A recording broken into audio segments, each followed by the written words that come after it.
Sidang pengadilan kasus pembunuhan Yosua telah sampai di ujung jalan. Ketok palu hakim jadi penanda. 4 bulan hakim bekerja, bukti-bukti diuji, saksi-saksi diperdengarkan. Akankah keadilan terwujud? Saya, Niluh Puspa, mencari jawabnya. Perbuatan anak bapak kepada istri. Karena ya, saya sempat tutup mata pertama kali tembakan pertama ini. Waktu itu posisi korban? Dari tadi saya perhatikan cerita saudara itu nggak masuk di akal, dengan bukti-bukti yang ada nggak masuk di akal. Sangatlah janggal keterangan saudara.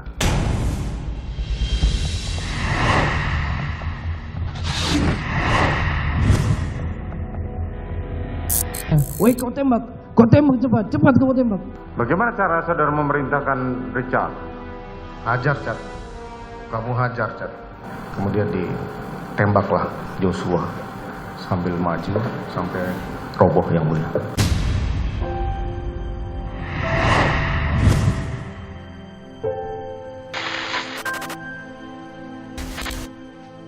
Mama nggak bisa berbuat apa-apa, sayang. Dengan keadaan mata terbuka, Bapak, anak saya Bapak habisi. Mohon segeralah sadar, bertobatlah, Pak.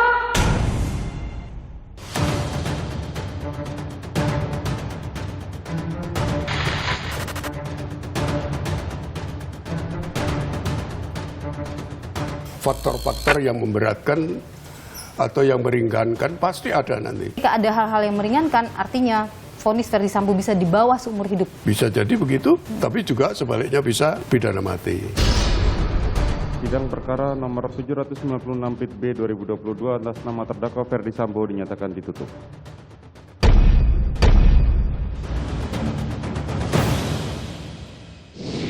Saudara, kita tiba di akhir perjalanan pencarian keadilan kasus pembunuhan Brigadir Yosua.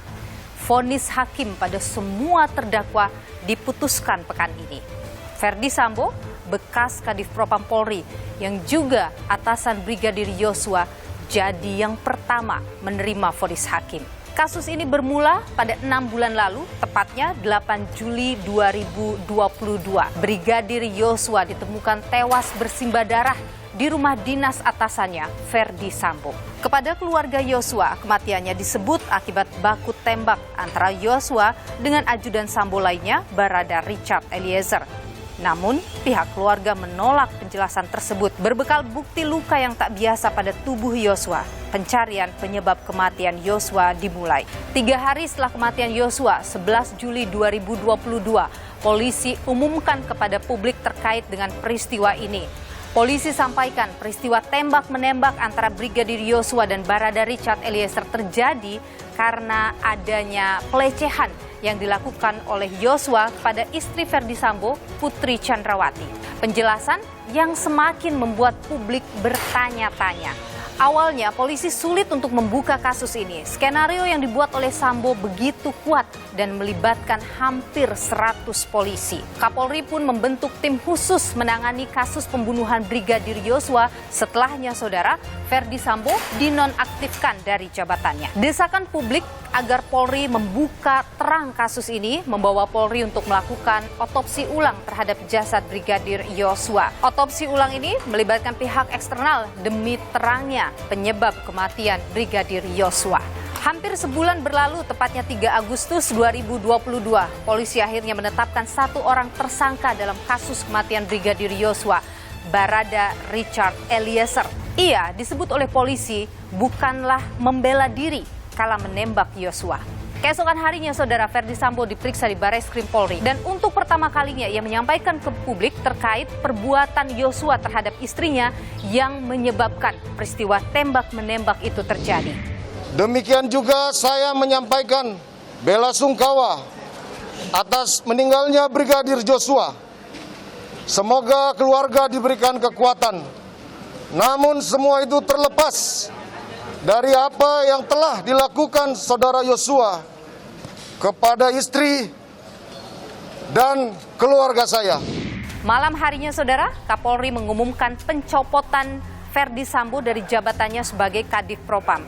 Bersamaan dengan itu, 9 anggota Polri dicopot dari jabatannya dan puluhan lainnya diperiksa oleh Inspektorat Khusus Tim Sus Polri. 25 personil ini kita periksa terkait dengan ketidakprofesionalan dalam penanganan TKP dan juga beberapa hal yang kita anggap bahwa itu membuat proses olah TKP dan juga hambatan-hambatan dalam hal penanganan TKP dan penyidikan. 2 hari berselang, Saudara, 6 Agustus 2022, Ferdi Sambo dibawa ke Mako Brimob, ditahan di ruang isolasi. Keesokan harinya, 7 Agustus 2022, ajudan Ferdi Sambo lainnya, Ricky Rizal, juga ditetapkan sebagai tersangka dan ia disangkakan dengan pasal 340, pembunuhan berencana. Hari itu juga untuk pertama kalinya istri Ferdi Sambo, Putri Chandrawati, muncul ke publik kala mengunjungi suaminya Ferdi Sambo di Mako Brimob. Saya mempercayai dan tulus mencintai suami saya. Saya mohon doa agar kami sekeluarga dapat menjalani masa yang sulit ini. Dan saya ikhlas memaafkan segala perbuatan yang kami dan keluarga alami. Tepat sebulan setelah kematian Brigadir Yosua, 8 Agustus 2022, Richard Eliezer sampaikan hal terkait dengan peristiwa di Duren 3. Dan ini menjadi titik balik kasus ini. Ia mengaku diperintah oleh Ferdi Sambo menembak Yosua. Ia juga bilang Ferdi Sambo ikut tembak Yosua. Skenario Sambo pun rontok. Satu hal, terjadinya keterlibatan dia itu tanpa motif. Jadi kalaupun terjadi ada pembunuhan yang diduga dilakukan oleh dia, itu dia tanpa motif karena atas perintah. Oke, termasuk perintah untuk menembak. Ya, itu termasuk. Dan keesokan harinya, Saudara, Kapolri Jenderal Listio Sigit Prabowo umumkan penetapan tersangka Ferdi Sambo dalam kasus kematian Brigadir Yosua. Ferdi Sambo dijerat dengan pasal 340, pembunuhan berencana. Di hari yang sama, polisi juga menetapkan sopir Ferdi Sambo, Kuat Ma'ruf, sebagai tersangka dalam kasus ini. Ia dijerat dengan pasal yang sama. Dan tim sus telah memutuskan untuk menetapkan saudara FS sebagai tersangka. Pada 11 Agustus 2022, Saudara, Ferdi Sambo melalui Dirtipidum Bareskrim Polri, Brigjen Andirian, sampaikan ke publik terkait penyebab peristiwa penembakan terhadap Brigadir Yosua. Pelecehan seksual diungkap oleh Ferdi Sambo. Namun keesokan harinya, Saudara, polisi mengeluarkan SP3 atau surat perintah penghentian penyidikan terkait dengan kasus pelecehan seksual yang dilakukan Yosua kepada Putri Chandrawati di Duren 3. Lalu pada 19 Agustus 2022, polisi akhirnya menetapkan istri Ferdi Sambo, Putri Chandrawati, sebagai tersangka kelima dalam kasus pembunuhan Brigadir Yosua. Putri Chandrawati dijerat dengan pasal 340, pembunuhan berencana. Ia disebut oleh polisi tahu terkait dengan rencana pembunuhan Brigadir Yosua. Setelah melalui proses panjang, akhirnya berkas Ferdi Sambo dan kawan-kawan dinyatakan P21 alias lengkap dan siap untuk disidangkan. 5 Oktober 2022, polisi akhirnya menyerahkan para tersangka pembunuhan Brigadir Yosua ke Kejaksaan. Dan Saudara, 17 Oktober 2022, sidang perdana kasus pembunuhan Brigadir Yosua digelar di Pengadilan Negeri Jakarta Selatan. 4 bulan sidang berjalan. Mata publik tak pernah lengah dari jalannya persidangan. Sekarang sampailah kita di bagian paling akhir dari persidangan. Ketukan palu hakim akan menjadi penanda akhir nasib Ferdi Sambo. Akankah memenuhi rasa keadilan? Ikuti saya. Mengadili, menyatakan terdakwa Ferdi Sambo SH.SIK MH telah terbukti secara sah dan meyakinkan bersalah melakukan tindak pidana turut serta melakukan pembunuhan berencana dan tanpa hak melakukan tindakan yang berakibat sistem elektronik tidak bekerja sebagaimana mestinya yang dilakukan secara bersama-sama. Menjatuhkan pidana kepada terdakwa tersebut oleh karena itu dengan pidana mati. Memerintahkan terdakwa tetap berada dalam tahanan, menetapkan barang bukti tetap terlampir dalam berkas, dikembalikan kepada penuntut umum untuk digunakan dalam perkara lain.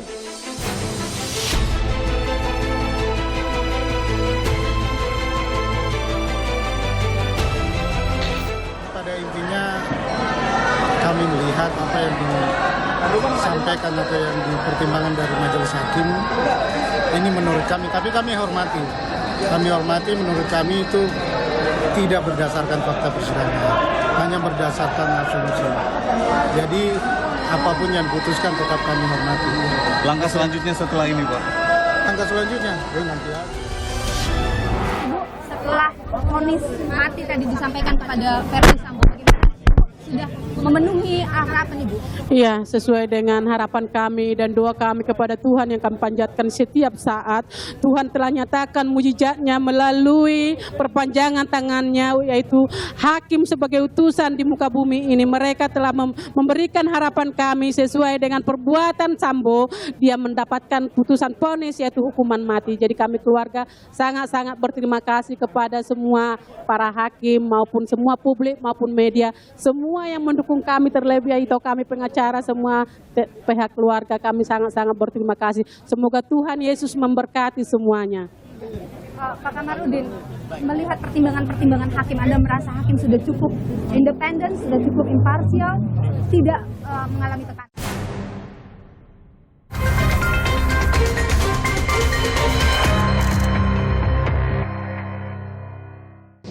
Kamu datang sama apa?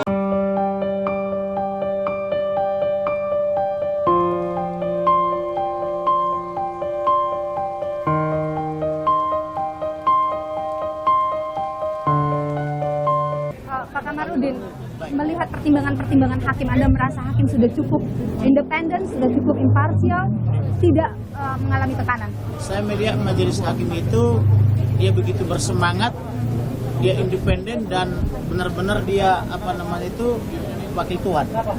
Dari pertimbangannya, dari pemaparan fakta-fakta, bahkan beliau sangat bersemangat. Kurang lebih tadi dari jam 10 sampai dengan jam berapa tadi? Jam 3, kurang lebih 5 jam. 15.30 tadi. Mereka sangat bersemangat, jadi artinya mereka telah memberikan kemenangan kepada rakyat Indonesia. Bukan hanya kepada Joshua, tapi kepada seluruh rakyat Indonesia. Tidak ada keraguan sama sekali? Tidak ada keraguan. Dan dia sangat yakin dengan pertimbangannya, fakta perbuatan Verdi Sambo atau terdakwa Verdi Sambo, dan dari fakta-fakta itu dia memang layak dihukum mati. Oke, Anda merasa layak hukum layak, mati ya, untuk layak. Verdi Sambo? Ya. Saya ingin tahu dulu ke Ibu Rosti, tadi ada hal yang disampaikan oleh hakim terkait dengan mungkin ada hal yang dilakukan oleh Yosua yang menyakiti hati. Bagaimana Ibu menanggapi yang disampaikan oleh hakim itu?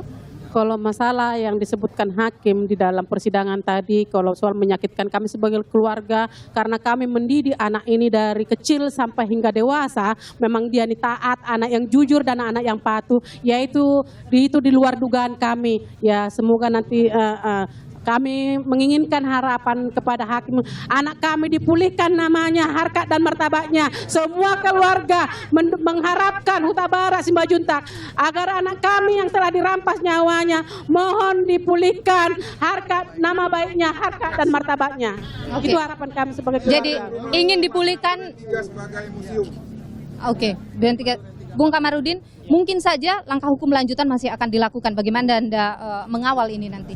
Tentu kita kawal terus supaya majelis hakim pada tingkat banding betul-betul serius mencermati perkara, dan kami juga nanti akan bersurat ke pengadilan tinggi sekiranya mereka banding atau upaya hukum sampai dengan kasasi. Kemudian kami juga berharap supaya nenek putri yang sebagai trigger atau pemicu permasalahan ini juga supaya dihukum dengan hukuman yang sama dengan Verdi Sambo. Karena semua permasalahan ini timbul adalah dari nenek putri mengaku pingsan, mengaku dibanting-banting 3 kali tetapi tidak ada bukti. Artinya bahkan pakaiannya pun tidak terbuka. Artinya itu semua omong kosong aja. Oke. Ya. Kami sudah menyatakan itu tidak bisa dipertimbangkan, artinya sudah dikesampingkan. Karena juga tidak dilaporkan pasca kita patahkan laporan dia di Jakarta Selatan, baik laporan tentang percobaan pembunuhan 338 junto 53 KUH pidana, juga pasal 285 di Jakarta Selatan, semua sudah SP3 dan mereka tidak melapor lagi. Saya ingin ke Ibu, Ya. Ibu mohon maaf pertanyaan saya ini terkait dengan baru satu yang divonis Ibu, Verdi Sambo. Masih kita menunggu Putri Chandrawati, Ricky Rizal, Kuat Ma'ruf, termasuk Richard Eliezer. Apa harapan Ibu terhadap 4 terdakwa lain ini? Kami percaya Bapak Hakim yang mulia, ketua maupun anggota adalah utusan Tuhan dan perpanjangan tangan Tuhan. Kami yakin dan percaya hakim akan bisa memberikan putusan vonis yang terakhir, yaitu seberat-beratnya karena mereka terpenuhi di dalam pembunuhan berencana yang merampas nyawa anak saya secara sadis dan keji. Termasuk terhadap Richard Eliezer? Richard Eliezer memang termasuk, tapi dia sudah datang sujud dan mengakui kesalahannya. Semoga Eliezer pemuda yang baik yang bertobat nanti ke depannya. Biarlah nanti hakim yang memberikan proses hukum yang sesuai kepada Richard Eliezer.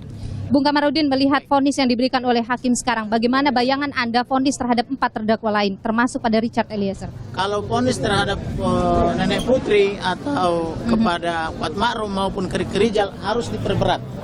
Daripada tuntutan jaksa, kecuali kepada Barada Richard Eliezer karena dia menyesali perbuatannya, datang meminta maaf dan berjanji tidak mengulangi, maka dia harus diberikan keringanan. Saya berharap untuk Barada Richard Eliezer kalau bisa majelis hakim menjatuhkan putusan di bawah 5 tahun.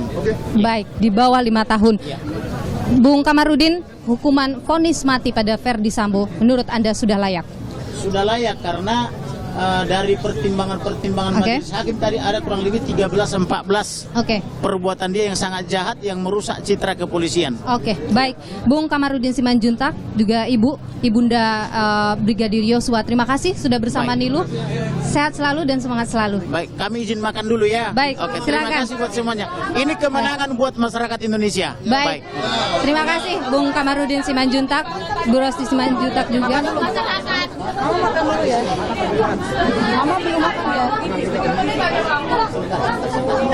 Saudara, itu tadi apa yang disampaikan oleh pengacara keluarga Brigadir Yosua, termasuk juga ibunda dari Brigadir Yosua, yang menyatakan bahwa vonis pada Ferdi Sambo ini sudah layak, yakni hukuman mati, dan sudah memenuhi harapan keluarga. Ada tadi hal yang disampaikan oleh ibunda Yosua, ingin agar hakim mengembalikan lagi nama baik Brigadir Yosua yang disebutkan sebelumnya selalu adalah sebagai pelaku pemerkosaan terhadap Putri Chandrawati.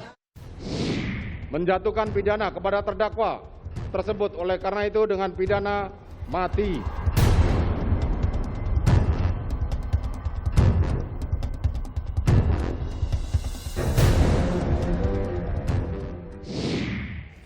Saudara, vonis mati yang diberikan oleh hakim kepada Ferdi Sambo mengejutkan publik.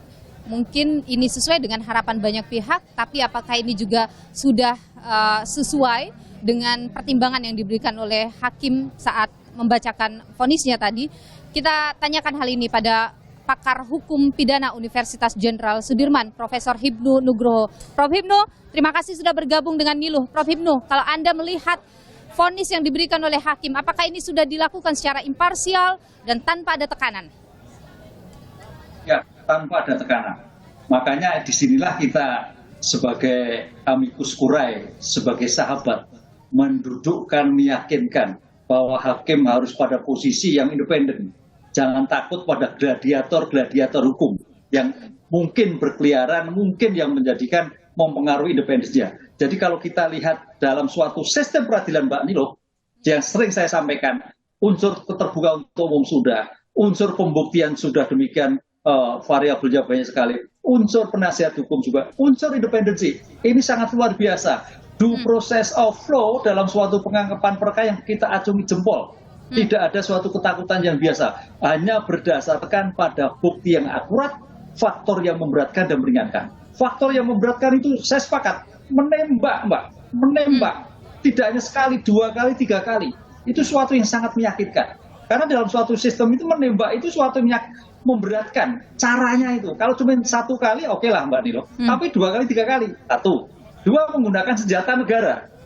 Pistol negara. Pistol negara itu untuk melakukan kejahatan loh. Ketiga, menggunakan dia sebagai pejabat polisi. Itu yang sangat luar biasa. Makanya Prof Hibnu, kalau kita lihat kan hal yang memberatkan dari hakim disampaikan tadi, perbuatan ini terhadap ajudannya yang sudah mengabdi padanya, menimbulkan kesedihan keluarga, menimbulkan keriuhan di masyarakat, tidak pantas dilakukan oleh seorang anggota Polri, apalagi Kadif Propam. Dan kemudian banyak juga menyebabkan polisi terlibat di sini. Tidak ada unsur meringankan bagi Ferdi Sambo. Bagaimana Anda melihat itu? Cukup adil?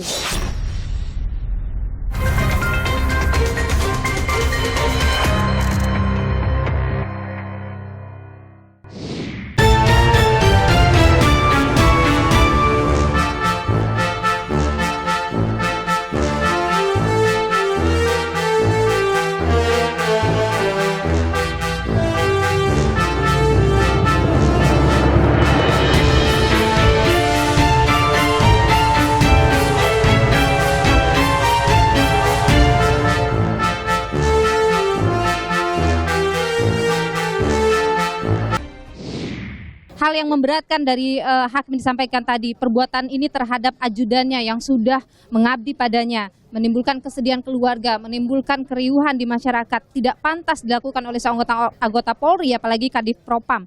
Dan kemudian banyak juga menyebabkan polisi terlibat di sini. Tidak ada unsur meringankan bagi Verdi Sambo. Bagaimana Anda melihat itu? Cukup adil? Adil, saya kira adil. Makanya kemarin kalau kita diskusikan, kenapa hukuman mati? Cuman permasalahan itu kalau di Indonesia, pidana mati itu agak panjang jalannya gitu loh Mbak. Agak panjang, yang kemungkinan itu eksekusi pidana mati juga perlu dorongan yang kuat oleh masyarakat. Karena kita nanti bertentangan dengan teman-teman HAM. Namanya nyawa itu milik Tuhan, kan gitu kan, masalahnya kayak gitulah. Oleh karena itu, ya mari Mbak Nilo kita kawal semua bahwa ini tidak hanya ramai diputuskan pada pengadilan negeri, tapi pengadilan tinggi juga harus sepakat. Betul, Kasasi karena harus sepakat. upaya banding pasti akan dilakukan oleh tim Pasti Verdi masih Sambo. banyak. Iya. Prof Hipnu, kalau Anda melihat pertimbangan-pertimbangan yang disampaikan oleh hakim dalam sebelum membacakan vonisnya tadi, Anda melihat bahwa pertimbangan itu sudah komprehensif, merangkum semua fakta persidangan? Ya, fakta yang terkait dengan eksekusi penembakan, cara penembakan, alat yang digunakan penembakan, kekuasaan yang digunakan untuk melakukan penembakan. Jadi bukan penembakan yang biasa, tapi penembakan yang dilakukan dengan kekuasaan, relasi kuasa. Ini suatu yang saya kira tidak bisa ditolerir, dan ini memberikan pembelajaran siapapun yang punya kuasa untuk hati-hati menggunakan kekuasaannya. Sehingga jangan sampai apalagi anak buahnya sendiri dibunuh karena relasi kuasa tadi. Oke. Kalau kita lihat tadi dalam pertimbangan hakim, ini menggambarkan semuanya terlibat karena perencanaan itu terjadi, disebutkan mulai dari saat di Magelang itu terbukti atau terbuka kemungkinan terdakwa lain baik Putri, kemudian juga Ricky dan Kuat, termasuk Ricky dan Kuat ya, kita 3 dulu, ini bisa lebih tinggi dari tuntutan jaksa. Melihat apa yang dilakukan hakim saat ini. Ya, kalau parameter yang dijatuhkan oleh majelis hari ini adalah pidana mati dan tidak ada yang meringankan. Kedua, bahwa master of mind-nya adalah sama, berarti paling tidak minimal adalah sama dengan penuntut umum.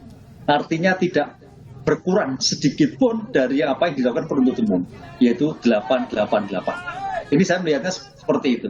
Karena apa? Ini yang terjadi sudah maksimal. Oleh karena itu tuntutan yang disampaikan ini juga bisa maksimal. Kecuali nanti majelis menyimpulkan ada pertimbangan sosiologis yang meringankan pada terdakwa. Itu bisa. Tapi tampaknya kalau sebagai kehendak yang sama, sebagai analisis yuridis, minimal sama, Pak. Oke, jadi Anda menilai kecil kemungkinan ini akan Ricky Rizal, Kuat dan PC ini akan lebih atau sama dengan tuntutan jaksa? Ya, sama dengan tuntutan jaksa. Kalau lebih tinggi kayaknya tidak, karena ini kan hanya sebagai turut serta yang tidak mampu melakukan suatu pencegahan, yang tidak mampu melakukan penghalangan. Gitu, Mbak. Oke, Prof Hipnu, bagaimana dengan Richard Eliezer? Berkaca dari vonis yang diberikan oleh hakim hari ini pada Verdi Sambo, Anda membayangkan kira-kira akan seperti apa hakim memutus vonis terhadap Richard Eliezer? Richard Eliezer karena sudah mendapatkan rekomendasi dari LPSK adalah sebagai JC, yang kemudian kemarin ada tanda petik kegundahan oleh penuntut umum dilema yuridis, maka hakim akan menentukan menghilangkan dilema itu. Jadi ini mudah-mudahan tidak ada dilema. Tidak dilemanya apa? Kembalikan pada prospek apa itu JC, sehingga diputus yang paling ringan di antara para terdakwa yang ada. Oleh karena itu, kalau nanti seandainya kalau melihat pertimbangan majelis terhadap Sambo adalah pidana mati, berarti para master of mind tadi, meeting of mind itulah sama. Dengan demikian, Eliezer berarti bisa 6, bisa 7. Oke, di bawah tuntutan jaksa ya? Di bawah di antara para R dan K. Kalau Anda melihat uraian pertimbangan hakim tadi, Prof Hipnu, Anda menilai siapa yang paling besar? Apakah Ricky, Kuat, dan PC ini besar peranannya dalam kasus pembunuhan berencana ini?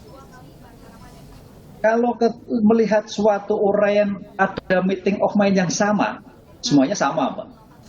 Semuanya sama, semua tapi dalam suatu tekanan, ketidakmampuan untuk mencegah, ketidakmampuan untuk menghindar, sehingga mau tidak mau ikut skenario yang dilakukan oleh Pak Sambo. Sehingga ya kehendak yang sama.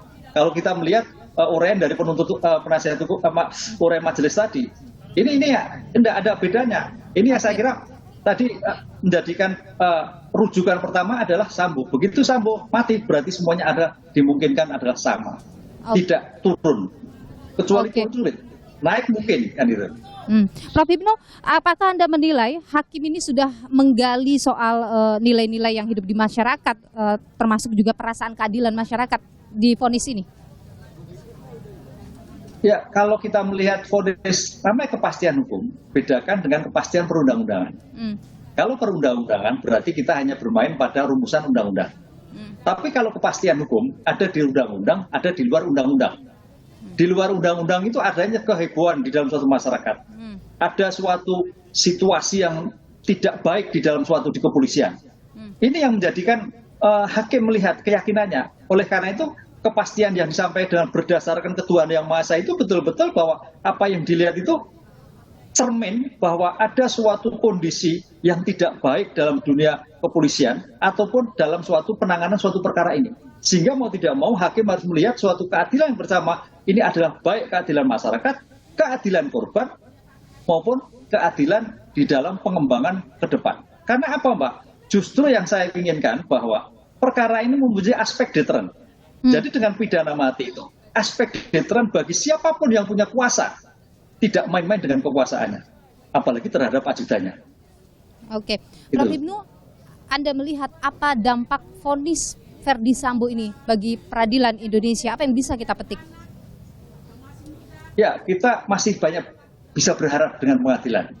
Yang kemarin ada keraguan-raguan, sehingga sampai dunia kampus turun untuk memberikan dukungan, bukan membantah, bukan mengintervensi, memberi dukungan. Karena sudah ada sinyal-sinyal dari pejabat publik yang ada goyangan, goncangan, bawah tanah, bawah air dan sebagainya. Ternyata majelis punya pendirian yang kuat untuk menjatuhkan berdasarkan keadilan, baik keadilan masyarakat, keadilan hukum, maupun keadilan-keadilan yang diinginkan oleh masyarakat dalam rangka penegakan hukum ke depan.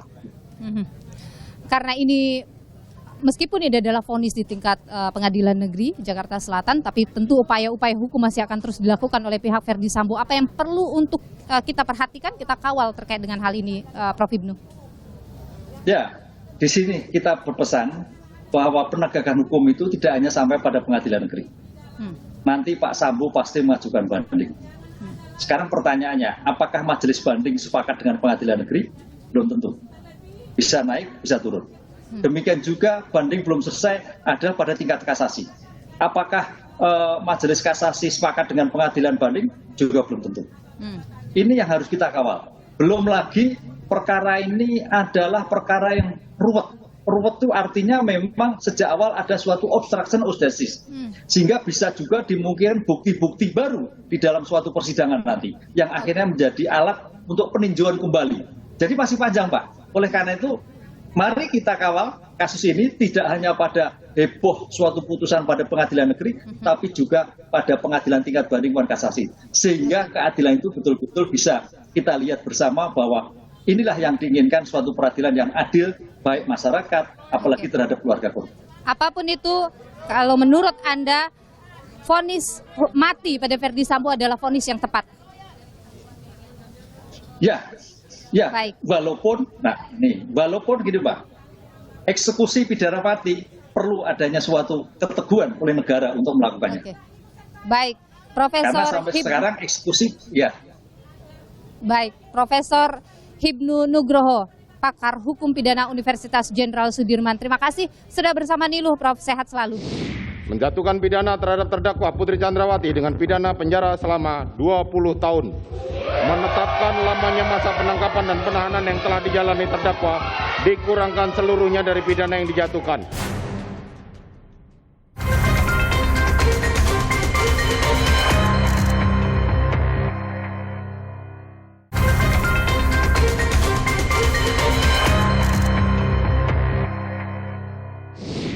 Menjatuhkan pidana kepada terdakwa tersebut oleh karena itu dengan pidana mati.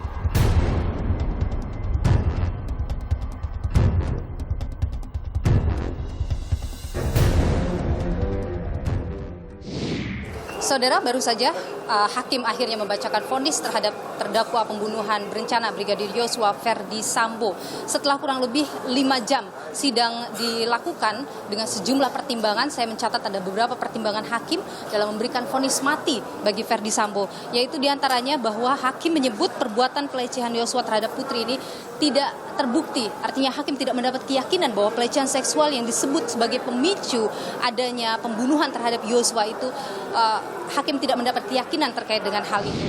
Menimbang bahwa sementara itu apabila mencermati keadaan yang terjadi pada tanggal 7 Juli tersebut tidak ada bukti pendukung yang mengarah pada kejadian yang valid adanya pelecehan seksual atau kekerasan seksual atau bahkan lebih dari itu. Tidak adanya fakta yang mendukung Putri Chandrawati mengalami gangguan stres pasca trauma, post traumatic stress disorder, akibat pelecehan seksual atau perkosaan. Pelecehan seksual dan perkosaan terjadi biasanya dikaitkan dengan relasi kuasa. Ketika pelaku mempunyai kekuasaan yang lebih daripada korban, kekuasaan dapat berupa posisi pekerjaan yang lebih tinggi, kekuasaan ekonomi, kekuasaan jenis kelamin yang satu terhadap jenis kelamin yang lain, jumlah personal yang lebih banyak, dan lain sebagainya. Pelecehan seksual atau kekerasan seksual merupakan setiap bentuk perilaku yang memiliki muatan seksual yang dilakukan seseorang atau sejumlah orang, namun tidak disukai dan tidak diharapkan oleh orang yang menjadi sasaran, sehingga tindakan pelecehan seksual dan perkosaan akan mendatangkan trauma yang mendalam bagi korban. Korban pelecehan seksual dan perkosaan dapat mengalami stres akibat pengalaman traumatis yang dialaminya. Sebagaimana disebutkan dalam jurnal ANAF volume 1 nomor 2 Desember 2016 halaman 188. Proses pemulihan korban kekerasan seksual akan melewati beberapa tahapan dengan menggunakan 5 tahapan kesedihan yang umum digunakan sebagai teori pemulihan diri pada diri korban, tidak selalu melewati setiap tahapan. Kemudian yang kedua adalah perencanaan terhadap pembunuhan Brigadir Yosua ini terbukti terjadi. Bahkan disebutkan oleh hakim bahwa pembunuhan ini sudah mulai dilakukan di Magelang, saudara, di mana Ricky Rizal sudah mulai mengamankan senjata, artinya sudah mengurangi kewenangan dari Brigadir Yosua yang bertugas sebagai ajudan. Termasuk juga hakim menyebut saat berada di rumah Ferdi Sambo di Saguling, terdakwa lainnya Kuat Ma'ruf, Ricky Rizal, Putri Chandrawati dan juga Richard Eliezer mengetahui terkait dengan rencana dan memiliki niatan atau kehendak yang sama untuk menyingkirkan Brigadir Yosua. Karena perasaan sakit hati Putri Chandrawati tersebut, kemudian mulai terungkap adanya meeting of mind para terdakwa untuk menyingkirkan korban Nofriansah Yosua Huta Barat. Diawali dengan Kuat Ma'ruf meminta kepada Putri Chandrawati menghubungi terdakwa agar korban Nofriansah Yosua Huta Barat tidak menjadi duri di dalam rumah tangga ibu. Selanjutnya diikuti dengan perbuatan permulaan berupa pengamanan senjata api jenis HS dan laras panjang jenis Steyr yang biasa dibawa oleh korban Yosua Huta Barat. Kemudian hakim juga menyebut bahwa Sambo secara terbukti atau hakim mendapat keyakinan bahwa Sambo menembak Yosua, yang sebelumnya memang Sambo selalu mengatakan dirinya tidak pernah melakukan penembakan terhadap Brigadir Yosua. Oleh karenanya, berdasarkan keterangan terdakwa, keterangan saksi Richard Eliezer Pudiang Lumiu, saksi Rifaizal Samuel, saksi Adan Romer, saksi ahli Fira Samia, saksi ahli Farah Primadani Kauro, dan ahli Arif Somirat sebagaimana telah diuraikan di atas, majelis hakim memperoleh keyakinan yang cukup bahwa terdakwa telah melakukan penembakan terhadap Nofriansah Yosua Huta Barat dengan menggunakan senjata api jenis Glock yang pada waktu itu dilakukan oleh terdakwa dengan memakai sarung tangan warna hitam.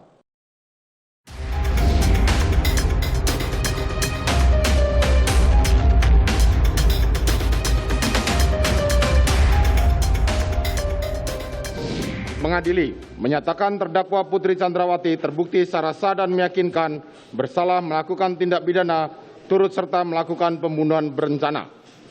Menjatuhkan pidana terhadap terdakwa Putri Chandrawati dengan pidana penjara selama 20 tahun. Menetapkan lamanya masa penangkapan dan penahanan yang telah dijalani terdakwa dikurangkan seluruhnya dari pidana yang dijatuhkan. Menetapkan terdakwa tetap berada dalam tahanan, menyatakan barang bukti dikembalikan pada jaksa untuk dipergunakan dalam perkara lain. Menetapkan terdakwa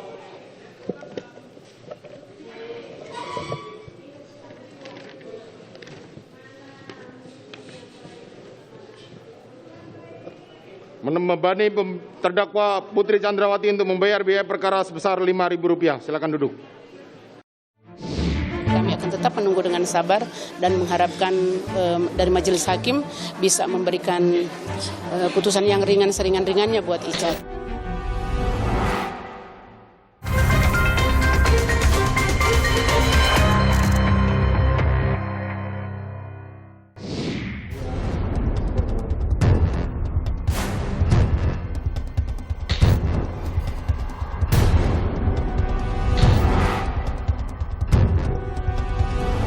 Dari tadi saya perhatikan cerita saudara itu nggak masuk di akal, dengan bukti-bukti yang ada nggak masuk di akal.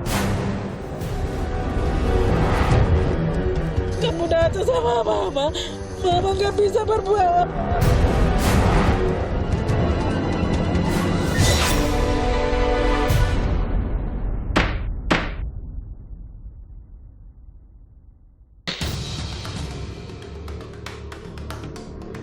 Selanjutnya majelis hakim akan mengambil putusan yaitu pada tanggal 13 Februari. Pekan ini, Majelis Hakim Ketok Palu memberi vonis para terdakwa pembunuhan Yosua. Setelah Ferdi Sambo dan Putri Chandrawati mendapat vonis, Richard Eliezer akan menerima vonis hakim 2 hari kemudian. Selain vonis Sambo, vonis Richard juga paling dinanti. Berstatus justice kolaborator, banyak yang menilai vonis Richard seharusnya lebih rendah dari terdakwa lain. Dia merasa sikap jaksa maupun hakim terhadap dia selama proses pengadilan itu kan sangat baik. Bahkan klausul-klausul yang muncul sebelum putusannya itu disebutkan kan sangat baik buat dia. Itu yang dia merasa kaget, tetapi alhamdulillah dia bilang, saya ini anggota Brimob, Pak, dan saya siap untuk menghadapi apapun.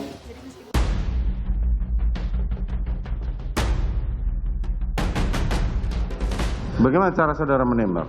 Saya keluarkan aja. Saya sempat tutup mata pertama kali tembakan pertama yang mulia. Namun, peran Richard sebagai eksekutor menjadi fakta yang tak bisa diabaikan jaksa. Untuk pelaku tidak bisa JC. Pelaku utama. Ini supaya saya luruskan ini. Undang-undang nggak bisa. Namun demikian, menghormati lembaga pemerintah lah LPSK ini, yang tugasnya sebetulnya hanya melindungi saksi dan korban, tidak boleh intervensi dan menentukan pinggiran tuntutan pidana. Tuntutan pidana itu wewenang penuh Jaksa Agung. Tidak ada lembaga lain yang bisa mempengaruhi. Tapi kami hormati LPSK, maka tuntutannya itu lebih ringan dibanding Pak Sambo. Kalau mungkin LPSK nggak mungkin 12 tahun.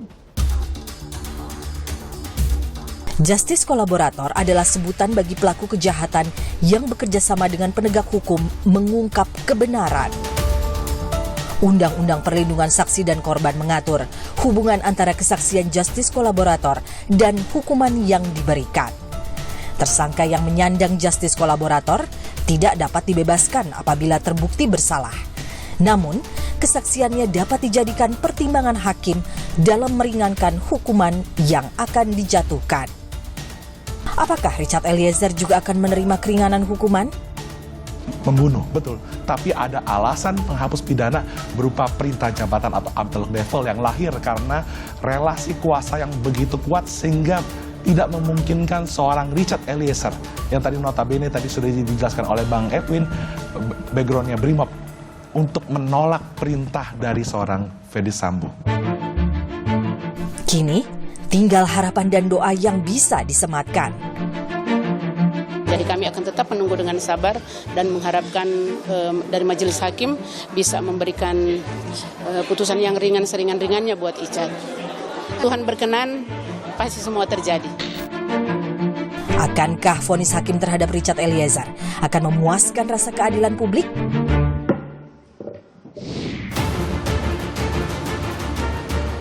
Vonis telah dijatuhkan, vonis yang berdasar keyakinan yang muncul dari proses panjang persidangan. Logika hukum dan logika kemanusiaan jadi pertimbangan. Keadilan untuk semua tujuannya. Saya, Niluh Puspa, sampai jumpa.